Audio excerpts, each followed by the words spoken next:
Hello friends. ठोस अवस्था नाम के चैप्टर की लेक्चर सीरीज में आज का हमारा टॉपिक रहेगा त्रिविमीय निविड़ संकुलन।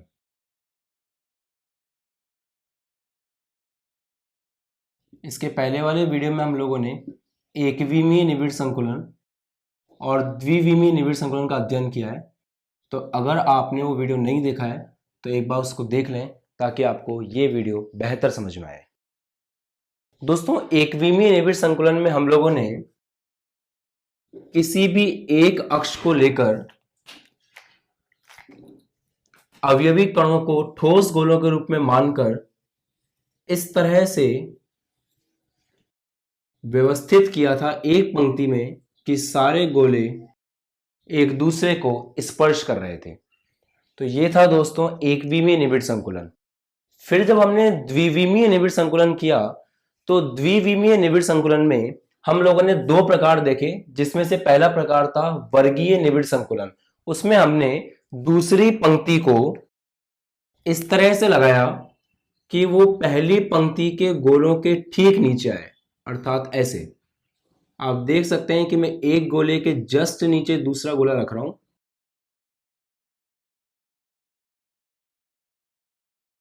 फिर ये अगली पंक्ति में भी हम ऐसा ही करेंगे, उससे अगली पंक्ति में भी हम ऐसा ही करेंगे।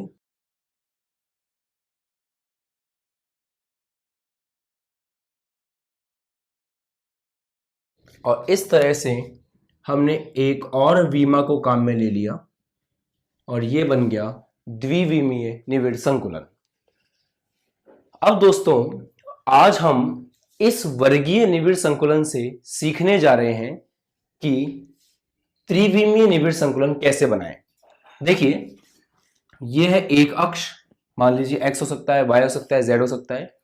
यह है दूसरा अक्ष, और अब जो तीसरा अक्ष है वो ऐसे रहेगा। आप इसको अगर मूल बिंदु मानते हैं तो ये हो गया आपका x अक्ष, ऐसे मान लीजिए। ये हो गया आपका y अक्ष, और अब जो तीसरा अक्ष है वो आपकी तरफ होगा, अर्थात z अक्ष। तो हम x अक्ष को काम में ले चुके हैं, एकविमीय निविड़ संकुलन। हम y अक्ष को काम में ले चुके हैं, द्विविमीय निविड़ संकुलन, अगर x और y दोनों काम में लिया है। अब तीसरा बचता है z अक्ष। दोस्तों, ये कहलाती है पंक्तियां, इनको पंक्ति कहते हैं।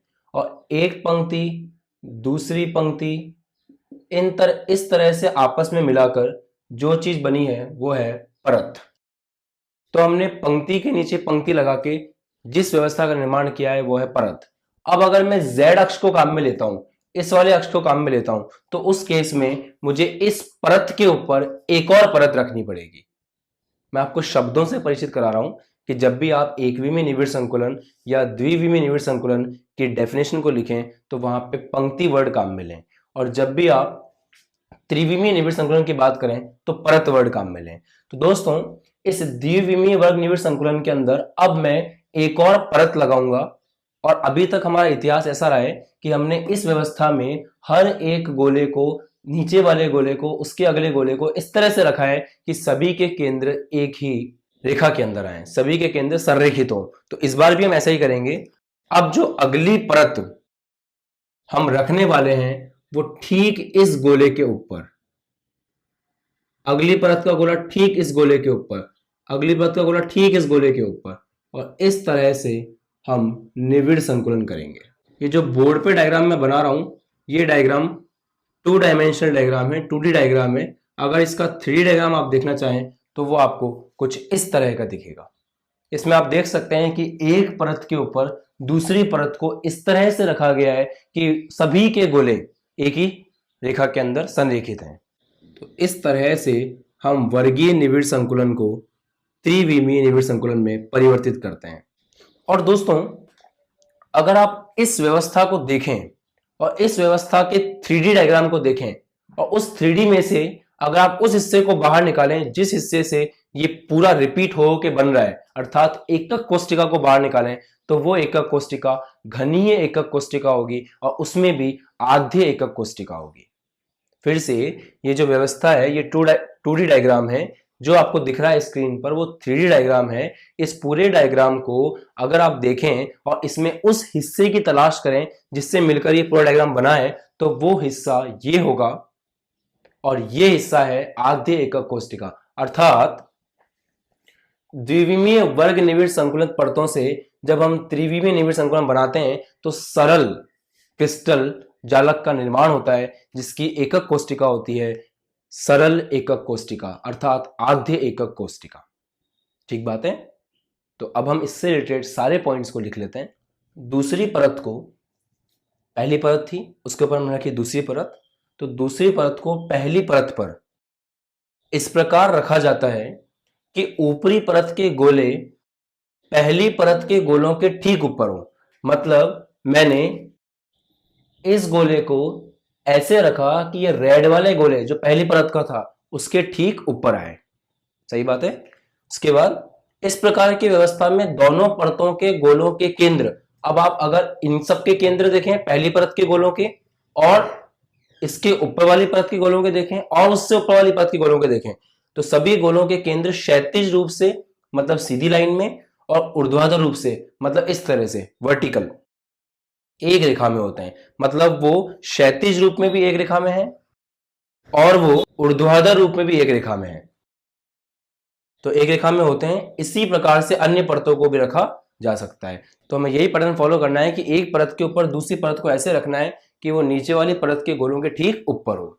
आगे देखते हैं। यदि पहली परत के गोलों की व्यवस्था को ए प्रकार की व्यवस्था कहा जाए, मतलब ये जो पहली परत है उस पहली परत को अगर आप बोलें ए व्यवस्था, ये नीचे वाली परत को अगर आप ए व्यवस्था का नाम दें, तो दूसरी और तीसरी और अन्य परतों की व्यवस्था भी ए प्रकार की ही होगी। अर्थात क्योंकि जो पहली परत है उसके ठीक ऊपर दूसरी परत रखी है, इस कारण से हम ये बोल सकते हैं कि जो पहली परत की व्यवस्था है वैसी ही दूसरी परत की है, तो दूसरी परत भी ए होगी, ऐसे ही तीसरी परत भी ए होगी। तो यहां पे जो व्यवस्था मिलेगी वो मिलेगी ए ए ए ए व्यवस्था।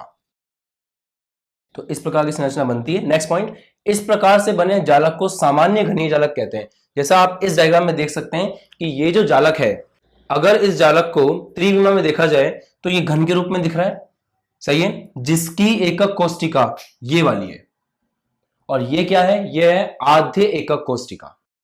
ठीक बात है। तो जालक आपका है सामान्य घनीय जालक और एकक कोष्टिका आपकी है आद्य एकक कोष्टिका। तो यही बात लिखिए कि इस प्रकार से बने जालक सामान्य घनीय जालक हैं और उनकी एकक कोष्टिका आद्य एकक कोष्टिका है। ठीक बात है। अब दोस्तों द्विविमीय निविड़ संकुलन हमने दो तरह से किया था। एक तो था कि हमने पहली पंक्ति के नीचे दूसरी पंक्ति को एज इट इज रख दिया कि गोले एक दिशा में आए, मतलब गोले एक रेखा में आए, वो था वर्गीय निविड़ संकुलन।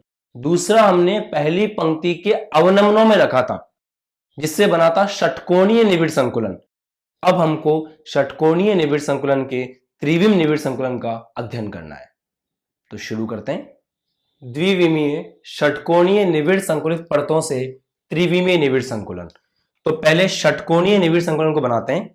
उसके लिए सबसे पहले एक विमीय निविड़ संकुलन करते हैं। तो ये हमने पहली पंक्ति को व्यवस्थित कर दिया जिसमें सभी गोले एक दूसरे को टच कर रहे हैं। अब द्वितीय पंक्ति इस प्रकार बनानी है कि वो पहली पंक्ति के अवनमन में हो। तो अवनमन दोस्तों इस गैप को बोलते हैं। तो इस गैप के अंदर हमको दूसरा कण रखना है, इस तरह से, इस तरह से, इस तरह से एवं इस प्रकार से। तो ये जो अगले गोले मैंने रखे हैं ये प्रथम पंक्ति के अवनमनों में है। अब द्वितीय पंक्ति के अवनमन में तृतीय पंक्ति के गोले आएंगे अर्थात इस तरह से, और एवं इसके बाद में भी ऐसी व्यवस्था रखनी है। ये देखिए, तो ये हमने षटकोणीय निविड़ संकुलन को बना लिया है। अब जब दोस्तों आपने षटकोणीय निविड़ संकुलन बना लिया है तो अब आप देखें एक नई प्रकार की रिक्ति बनी है जो ये है। तो षटकोणीय निविड़ संकुलन में जब हम व्यवस्था को देखते हैं तो हमें इस प्रकार की एक रिक्ति मिलती है और एक रिक्ति दोस्तों ये वाली है जो इस प्रकार की है। अब हमें इन्हीं रिक्तियों का आच्छादन करना है। मतलब ये अपने आप में एक परत है। अब हमको अगली परत ऐसे रखनी है कि इन रिक्तियों का आच्छादन हो। तो सबसे पहले हम ऐसा करते हैं कि इस रिक्ति को भरते हैं, अर्थात ये वाली रिक्ति। तो इस रिक्ति का आच्छादन करते हैं और फिर देखते हैं आगे क्या होता है।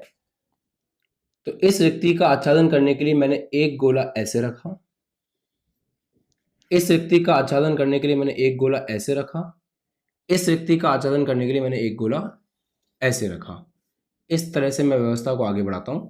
अब द्वितीय परत को दोस्तों जब हमने रखा तो द्वितीय परत को हमने इस तरह से रखा कि वो प्रथम परत के द्वारा जो रिक्ति बनी है, जो खाली स्थान भरा है, उसको भर सके। अब जब इस परत को रखते हैं तो अब हमें दो प्रकार के नए खाली स्थान मिलते हैं। वो देखिए कौन कौन से हैं। एक तो ये वाला, ये वाला, ये वाला, ये सारे एक ही तरीके के हैं। ये वाला और ये वाला, जिसको मैंने ब्लू मार्क किया है। दूसरा ये ग्रीन वाला, ये एक टाइप के हैं, ये एक टाइप के हैं, ये एक टाइप के हैं। मैं ब्लू वालों को भी दोस्तों पूरी तरह से भर देता हूं। तो एक रिक्त स्थान अब बना है नए प्रकार का, जो ये है, और एक रिक्त स्थान बना है दोस्तों जो ये है। अब इन दोनों को हमको समझना है कि ये नए रिक्त स्थान या नई खाली जगह किस प्रकार की है। तो इन दोनों खाली जगहों को समझने के लिए मैं यहां पर आपको दो प्रकार की रिक्ति समझाता हूं। पहली रिक्ति है चतुष्फलकीय रिक्ति। एक रिक्ति होती है चतुष्फलकीय रिक्ति, और दोस्तों दूसरी रिक्ति होती है अष्टफलकीय रिक्ति।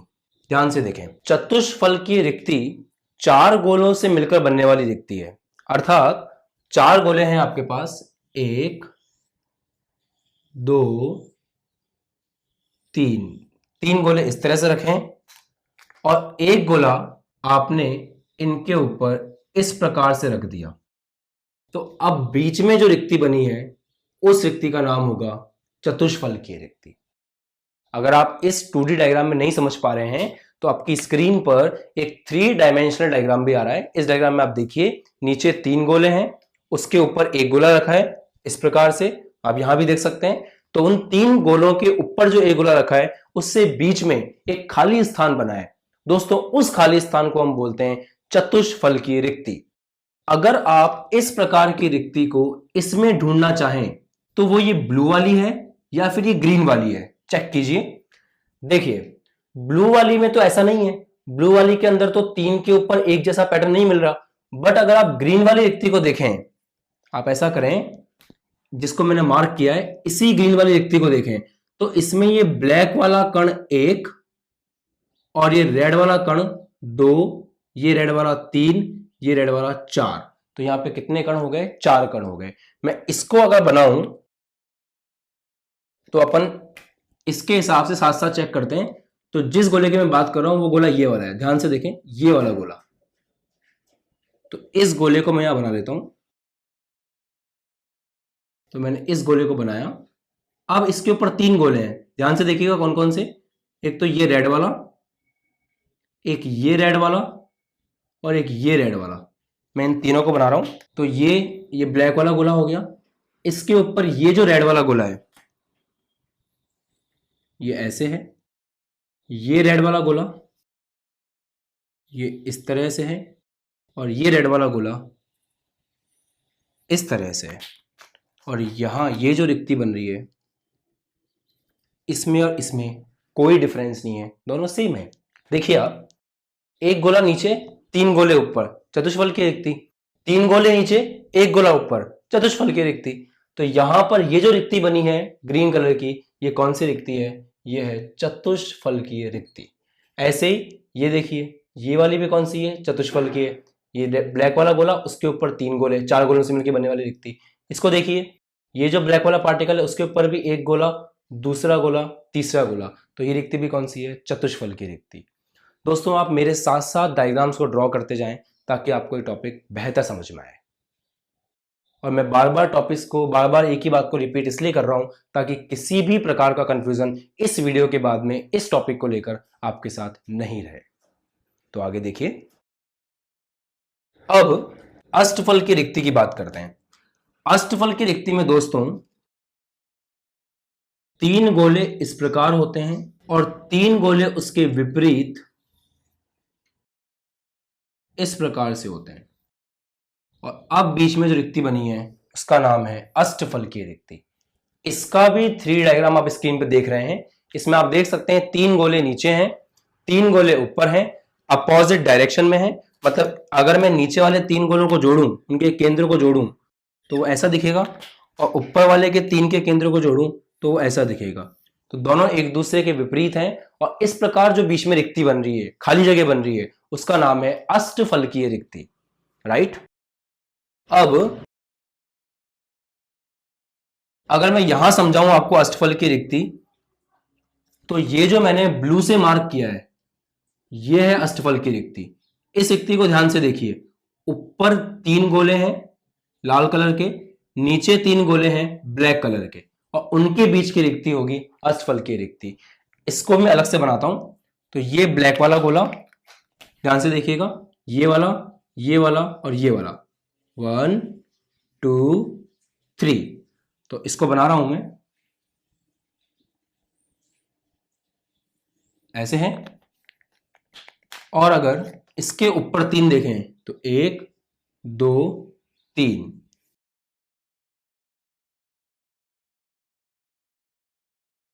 तो इस प्रकार से बनने वाली रिक्ति कहलाती है अष्टफलकीय रिक्ति। तो अभी तक दोस्तों आपने ये पढ़ा कि सबसे पहले तो वहां से शुरू करते हैं, एक विमीय निबिड़ संकुलन किया, दूसरी पंक्ति को आपने ऐसे लगाया कि वो उसके अवलंबनों में आए। उसके बाद आपने देखा कि 2 तरह की रिक्ति बनी, उस रिक्ति को जो आपने भरा उनमें से एक रिक्ति को आपने भरा। 2 तरह की रिक्ति कौन सी वाली, एक तो ऐसी वाली बनी थी, एक ऐसी वाली बनी थी। जब आपने उनमें से एक को भरा लाल गोलों की सहायता से, तो अब यहाँ पे 2 तरह की रिक्ति बनी, एक तो ये ब्लू वाली और एक ये ग्रीन वाली।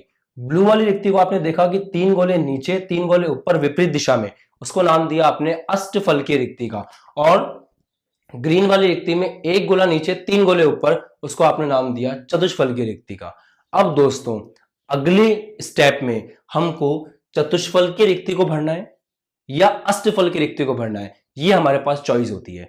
और जब हम चतुष्फल की रिक्ति को भरते हैं और अष्टफल की रिक्ति को भरते हैं तो अलग अलग प्रकार की व्यवस्था देखने को मिलती है। अब हमें यही पढ़ना है कि व्यवस्था क्या होती है। उससे पहले हमने अभी तक जो भी पढ़ा है उसको हम लिख लेते हैं। अब एक बार स्टेप बाय स्टेप फिर से हम लोग लैंग्वेज पढ़ते पढ़ते समझते हैं। दूसरी परत के गोले पहली परत के गोलों से बने गर्त में आते हैं। तो ये ब्लैक वाली पहली परत है,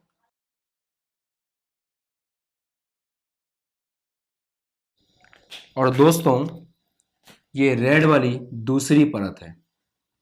तो पहली परत के गोले आपने कैसे रखे, दूसरी परत की गर्त में, ठीक बात है।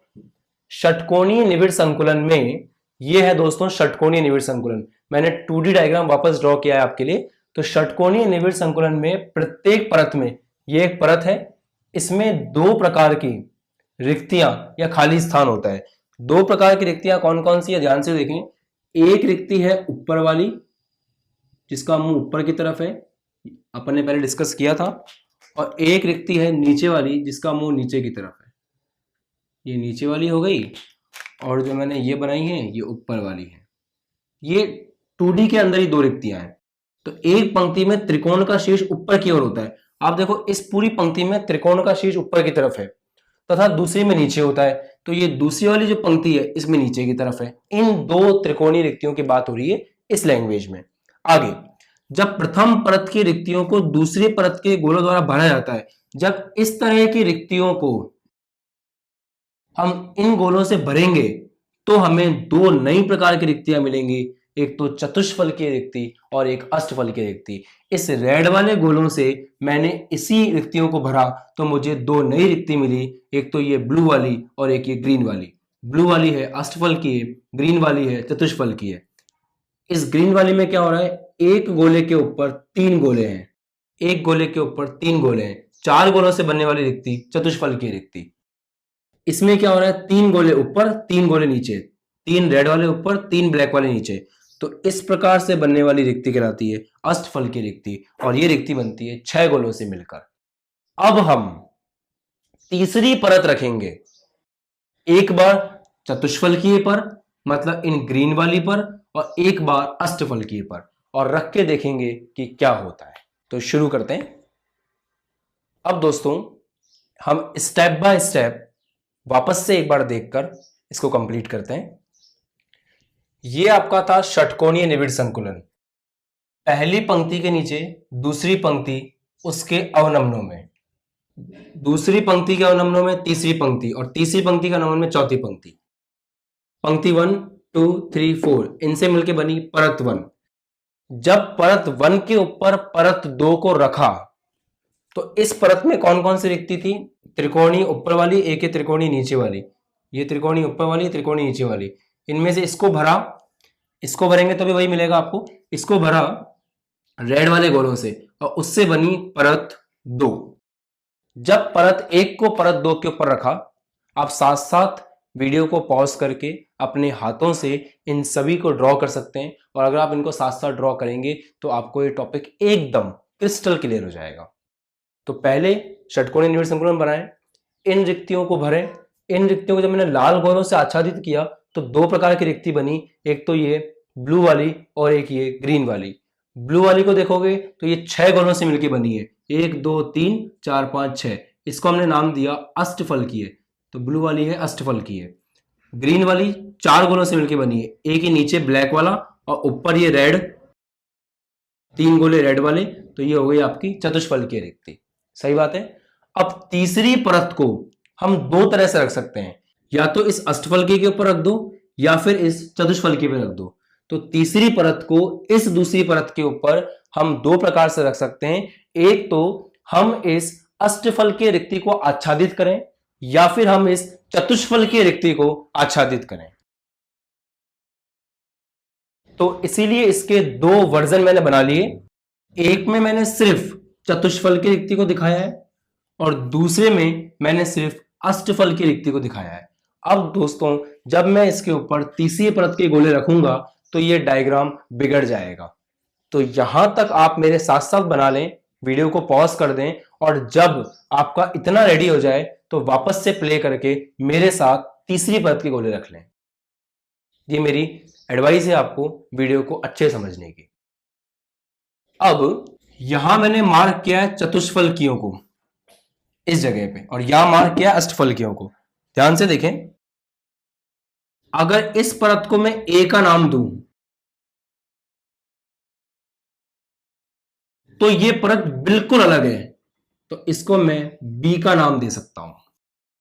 अब दोस्तों तीसरी परत के गोले इस ग्रीन पेन से मैं इन ग्रीन रिक्तियों पे रख रहा हूं, जिनका नाम है चतुष्फलकीय रिक्ति। तो इस रिक्ति को भरने के लिए गोला रखेंगे तो वो इस तरह से आएगा, इस रिक्ति को भरने के लिए गोला रखेंगे तो वो इस तरह से आएगा, और इस रिक्ति को भरने के लिए गोला रखेंगे तो वो इस तरह से आएगा। तो आपने देखा कि तीसरी परत जो बनी, ये ग्रीन कलर के जो गोले आए, ये एग्जैक्टली इन परत ए के गोलों के ऊपर आ गए, मतलब ब्लैक वाले के ऊपर आ गए। तो तीसरी परत फिर से हो गई ए। तो यहां पे जो पैटर्न मिलता है वो मिलता है ए बी पैटर्न। तो जब हमने चतुष्फलकीय रिक्तियों को आच्छादित किया तो हमें पैटर्न मिला ए बी पैटर्न। अब यहां पर देखिए, अब मैं इन ब्लू वाली रिक्तियों के ऊपर गोलों को रखूंगा जो कि अष्टफलकीय रिक्ति। दोस्तों इसमें डायग्राम अब बिगड़ने वाला है, तो आप थोड़ा ध्यान से देखें और अच्छे समझें। इस ब्लू वाले पे मैंने गोले को रखा, इस ब्लू वाले पे मैंने गोले को रखा, इस ब्लू वाले पे मैंने गोले को रखा। मैं 3 पे रख रहा हूं केवल। तो इस रिक्ति पर, इस रिक्ति पर और इस रिक्ति पर मैंने 3 गोले रख दिए, तो ये मेरी बन गई परत 3। ये रेड वाली थी परत 2, और ये थी परत 1। अब दोस्तों आप देख सकते हैं कि परत ए को अगर मैं ए बोलता हूं तो परत 2 को मुझे बी बोलना पड़ेगा, क्योंकि उनमें कोई समानता नहीं है। और परत तीन को मुझे सी बोलना पड़ेगा, क्योंकि इसको भरने के बाद ये जो मैंने नए गोले रखे हैं ब्लू वाले, ये किसी से भी मैच नहीं कर रहे हैं, अर्थात यहां पर जो परत बनी है वो बिल्कुल फ्रेश है, नहीं है। यहां पर तो क्या हुआ था, ये जो ग्रीन वाले तो एग्जैक्टली ब्लैक के ऊपर आ गए थे, तो मैंने ए के बाद वापस ए बोल दिया था, बट यहां पे ए से अलग है बी और बी से अलग है सी। बट अब जो रिक्ति बनी है उसको अगर मैं दिखाऊं तो वो रिक्ति यहां पर है, इस जगह पर। ये जो मैंने थोड़ा डार्क कर दिया है, ये वो नई रिक्ति है जो तीसरी परत ने बनाई है। और अब अगर इस रिक्ति पर मैं गोला रखूंगा तो वो गोला इस तरह से आएगा और वो वापस से प्रथम परत के ऊपर आ जाएगा, अर्थात वो गोला फिर से क्या बन जाएगा, ए बन जाएगा। मतलब यहां पर एबीसी पैटर्न है।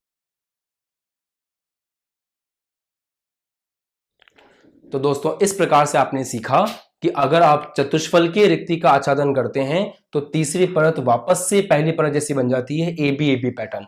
और जब आप अष्टफल की रिक्ति का आच्छादन करते हैं तो तीसरी परत एकदम नहीं होती है, बट चौथी परत फिर से पहली के बराबर होती है, तो यहां पैटर्न मिलता है एबीसी पैटर्न। तो इस बात को लिख लेते हैं। चतुष्फलकीय रिक्ति का आच्छादन करने पर, तो जब आपने चतुष्फलकीय रिक्ति का आच्छादन करने पर तीसरी परत के गोले प्रथम परत के गोलों के साथ संरेखित होते हैं। तो आपने देखा कि जो तीसरी परत का गोला था वो प्रथम परत के गोलों के साथ क्या था, उसके केंद्र के साथ संरेखित था। तो पैटर्न कौन सा हो गया, ए बी पैटर्न। अष्टफलकीय रिक्ति का आच्छादन करने पर तीसरी परत दूसरी व पहली से अलग होती है। आप देख लीजिए, परत ए, परत बी, परत सी तीनों एक दूसरे से अलग हैं, परंतु तीसरी परत से बनी रिक्ति का आच्छादन करने पर तीसरी परत से रिक्ति बनी थी, जब मैंने उसका आच्छादन किया तो चौथी परत के गोले प्रथम परत के साथ संरेखित होते हैं। तो फिर ये जो ग्रीन वाला मैंने बनाया ये ब्लैक वाले के साथ संरेखित था, अर्थात पैटर्न कौन सा हो गया, एबीसी, तीन अलग अलग फिर वापस से ए, तो एबीसी पैटर्न आपको प्राप्त होता है, राइट।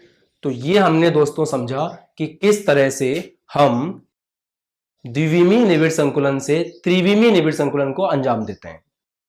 अब आने वाले वीडियोस में हम इस पे बेस कुछ क्वेश्चंस करेंगे और चतुष्फलकीय रिक्ति और अष्टफलकीय रिक्ति को और अच्छे से समझेंगे। और एक बार फिर से मैं आपको ये सलाह देना चाहूंगा कि एक बार खुद से इन सभी गोलों को बना करके, खुद से इन सभी संरचनाओं को बना करके देखें, ताकि आप इस टॉपिक को फील कर सकें।